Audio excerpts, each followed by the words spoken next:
Hola, soy Marisela Escalona y estaré grabando este podcast junto al ingeniero Leonardo Mata y Suset Chaparro. Bienvenidos a Infotalán, información para la construcción inteligente. El día de hoy estaremos hablando sobre una propuesta innovadora que se llama desempeño del valor presupuestado. Esta es una propuesta mayormente para estos inversores o dueños de las construcciones. Esta fue diseñada por el ingeniero Leonardo Mata. Bienvenido, ingeniero, muchas gracias por estar aquí. Y bueno, tengo una pregunta para usted, ya que es muy común preguntarse por qué algunos proyectos no terminan a tiempo, mientras otros sí lo hacen y lo hacen sin sobrecostos. O sea, ¿cuál es la diferencia? ¿Qué hacen o qué podemos hacer para saber cómo recuperar estas ganancias de los proyectos antes de que sea muy tarde? ¿Cuál es su propuesta? Ok, Susi, muchísimas gracias, igual que a Marisela y a todos los que nos escuchan a este podcast. Esta es una pregunta bien importante y además es multifactorial, no tiene una sola respuesta, ¿no? Y depende de muchos factores. En los proyectos existen fundamentalmente dos desviaciones, bueno, por lo menos las más identificadas, que es de costos, de tiempo, costo y tiempo, y a veces hay una desviación que es de alcance, ¿no? Pero fundamentalmente costo y tiempo es lo que más se suele variar o afectar los proyectos. Para esto existe un método a nivel universal que se llama el método de valor ganado para el control. Bueno, existen varios métodos, pero este es uno de los más estandarizados, que tiene normas, tiene experiencia y que es aplicado universalmente y tiene un soporte técnico además. Él es un extraordinario método avalado por distintos organismos internacionales, pero tiene un pequeño problema para la aplicación desde el punto de vista del inversor, del dueño del capital, que es lo que tú me estás preguntando. Desde el punto de vista del inversor, el dueño del capital tiene un problema porque el método, que se llama método de valor ganado, se basa en tres variables. En el valor planificado, o el planet value,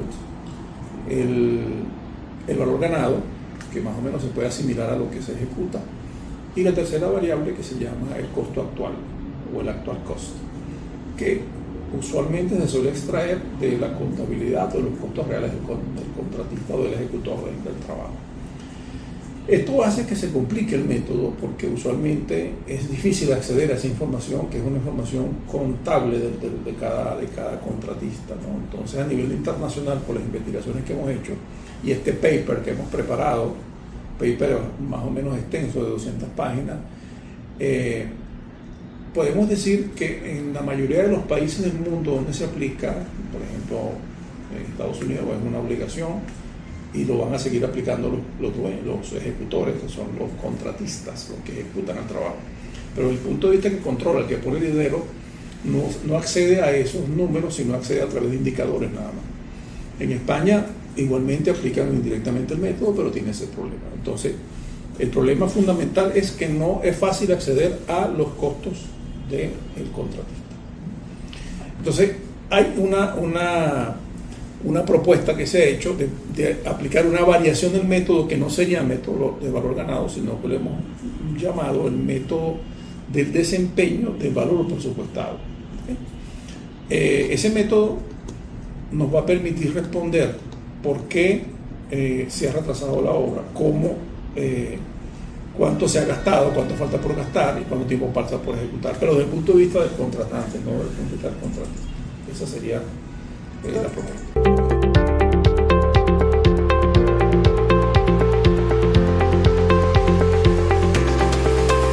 Entonces, sobre este método, ¿cuáles serían sus premisas? Mira, la premisa fundamental es que el actual cost del método tradicional, el método valor ganado, es equivalente al costo actual del contratante, es decir, lo que eroga el contratante. Esto tiene unas implicaciones bastante profundas en el propio método, que lo interesante es que todos los indicadores se pueden seguir llamando de una manera similar, son estandarizados, y esto va a permitir que podamos, con unos indicadores construidos a partir de variables que son usualmente conocidas, poder responder esas preguntas, pero que sin que el contratante necesite saber cuánto el contratista ha gastado, porque el contratante sabe primero cuál es el valor que se planificó, que nos genera la famosa curva S. La segunda curva que se está generando es cuánto el contratante, el dueño, está pagando por ese trabajo, ¿verdad? El tercer valor que nos falta es cuánto cuesta eso, ¿no? Entonces el enfoque es que eso va a costar lo que el contratante erogue, si es bien sea para ejecutar lo mismo, si paga lo mismo por ejecutar lo mismo, los indicadores prácticamente tienden a uno, ¿no? Pero usualmente no se paga. Bueno, hay varias formas de que ese dinero se impacte o varíe. Primero, si lo que se paga es superior a lo que se está haciendo, es decir, por hacer A, no pagué ese A, sino pagué un poco más de lo que costó el A. Y lo segundo es si voy a pagar lo mismo, pero en mayor tiempo. Entonces, ahí hay ciertas diferencias que abarcan en el método, ¿no? Entonces, bueno, esto fundamentalmente es la premisa de este método. Entonces, sobre este método, ¿cuáles serían sus premisas? Mira, la premisa fundamental es que el actual cost del método tradicional, el método valor ganado, es equivalente al costo actual del contratante. Entonces, cuando hablamos del enfoque de este método, de sus pilares, ¿cuáles serían? Ok, los pilares de este método los puedo poner en tres, ¿no? El primero es que el actual cost, que es el método tradicional, se basa en la contabilidad del contratista. Aquí se enfoca que ese actual cost se equivale a los costos del contratante, es decir, cuánto le cuesta al dueño hacer el contrato o los pagos que vaya haciendo. En vez de llamarlo actual cost, lo llamamos actual cost del contratante. Ese es el primer pilar. El segundo pilar es que nos basamos en el presupuesto como elemento para generar una estructura desagregada de costos. Entonces eso simplifica mucho porque podemos hacer una similitud de una estructura o de una EDC que se puede, para usos distintos que una DT o similares, una estructura desagregada de trabajo, se tiene una EDC, que es una estructura desagregada de costos. Entonces lo tenemos directo del presupuesto, tenemos directo y eso sí implicará que el presupuesto debe estar bien ejecutado, porque el presupuesto bien ejecutado nos da rendimiento, nos da duraciones, nos da una serie de información importante. Y el tercer pilar de esto es que nos permite controlar las duraciones de todas las distintas actividades a través de los análisis de precio unitario, que se extrae de ellos una información muy valiosa, que es las horas hombre recurso, es decir, cuántas horas hombre se necesitan para hacer un metro cúbico o un metro cuadrado o un kilo de acero.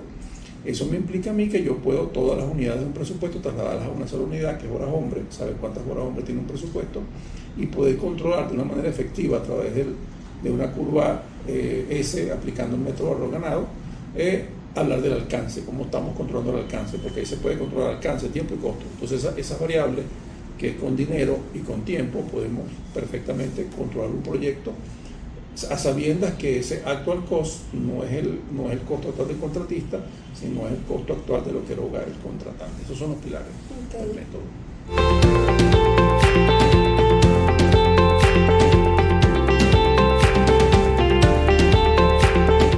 Y también anteriormente, en otros episodios del podcast, hemos hablado sobre BIM. Con este método, ¿cómo se podría relacionar con BIM? Bueno, BIM es una metodología de trabajo bien interesante, colaborativa, que parte de la vinculación entre el modelo elaborado con software 3D y los demás lineamientos del BEP. Entonces, al nosotros allí vincular los elementos del modelo con los costos y con las clasificaciones de partidas, podemos también vincularlos con el presupuesto. Y esta es una forma más eficiente de poder controlar qué pasa cuando los costos varían, porque van a quedar anclados con un método de planificación. Entonces necesitamos, porque no podemos ver a BIM como algo aislado, solamente proyectos, sino en la parte de ejecución de obra. Por lo tanto, en la parte de ejecución de obra, a través de un método de clasificación adecuado, se puede vincular la planificación de los elementos que se ejecutan con la metodología BIM. Entonces esto va unido en mi manera de ver, con la modernización de los métodos para poder controlar la construcción en una manera tridimensional, que es a través de BIM. Ok, entonces eso querría decir que este nuevo método incluso sería más viable para los inversores. Sí, este método, en mi opinión, no solamente para los inversores privados, sino particularmente también para los inversores públicos, permite varias cosas. Uno es tener una metodología mucho más simplificada y adaptada a las variables que él suele manejar con los datos que maneja, ¿no?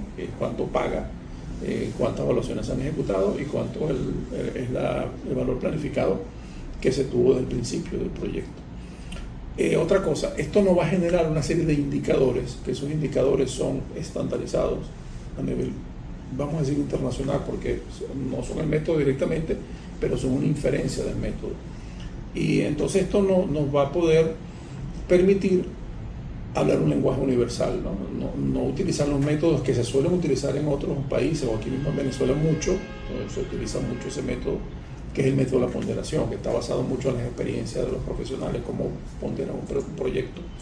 Esto implicaría que el lenguaje de la comunicación en torno a esas preguntas de cuánto falta por ejecutar la obra, cómo va el proyecto, si va a terminar a tiempo o no, cuáles son las variaciones de alcance, van a estar respondidas en un lenguaje universal que se va a través de unos indicadores que se van a entender en cualquier parte del mundo. Entonces eso es bien importante porque ayuda a la transparencia y sobre todo a una cosa, ¿no? Que es por lo menos el caso de Latinoamérica y de Venezuela, donde no se suele tener para todo tipo de obra una serie de profesionales, el volumen de profesionales en una determinada obra, si es pequeña o es mediana, que necesitamos un ingeniero inspector, que sí lo suele haber en todas las obras, un ingeniero residente o su equivalente, y tal vez unos asistentes, pero para poder aplicar estos métodos complejos necesitaríamos unos controladores de obra, unos planificadores, etcétera. Entonces, claro, una obra de determinada magnitud permite tener toda esa